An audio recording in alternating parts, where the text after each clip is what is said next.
नमस्कार मैत्रिणींनो, मी सविता तोत्रे. तर मैत्रिणींनो, बऱ्याच ताईंचं म्हणणं असतं की ताई तुमचं रात्रीचं रुटीन दाखवत जा. आता तुम्हाला रात्रीचं रुटीन काय दाखवायचं, तर खूप हालत खराब आहे.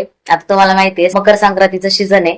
तर आता ब्लाऊज देणं गरजेचं आहे सगळ्यांनाच, ज्यांच्या आधीच ते पण आणि ज्यांचे आता संक्रांतीला पाहिजेत ते पण.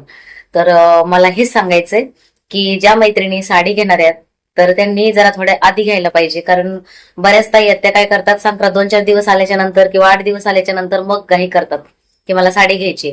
तुमचं तुमच्या मतीने बरोबर आहे, पण टेलर लोकांचे एवढे हाल होतात ना की द्या ताई प्लीज एवढं द्या. मी एवढ्या हौसाने साडी घेतली आणि मग टेलरला पण थोडं समजून घेत जा, कारण टेलर लोकांना पण संक्रांत आहे, टेलर लोकांच्या घरात पण सण असतो.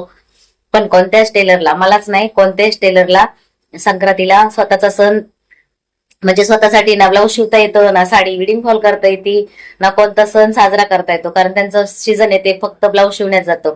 घरामध्ये त्यांना कोणत्याच गोष्टीची तयारी करता येत नाही, कोणता सण असला तरी, किंवा मुलांबाळासाठी काहीच करता येत नाही. म्हणून मी सांगते की थोडस आधी ब्लाऊज घेत जा किंवा आधी साडी घेत जा. तर मैत्रिणींनो, हे बघा, ते संक्रांतीचं आता काम चालू आहे. आता ज्या ताईंचे ब्लाऊज आणि साड्या रेडी केल्या त्या घेऊन गेल्या आणि आता वाजले तर 10:15. तर 10:20 झाले तो. तर मैत्रिणींनो, आता मी मशीनवरून उठले आणि आज शिवण क्लास चालू केलेले, त्याच्यामुळं क्लास पण चालू येतो.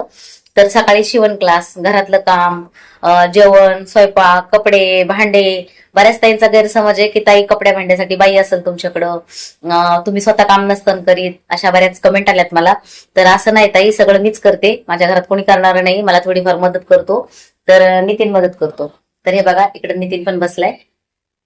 खाली नको बसू रे. तर तो मला थोडीफार मदत करतो घरामध्ये, घरात असेल त्यावेळेस. त्याला काही काम असलं तर मग तेव्हा माझं मीच सगळं करते. तर मैत्रिणींनो, आता 10:30 वाजले तर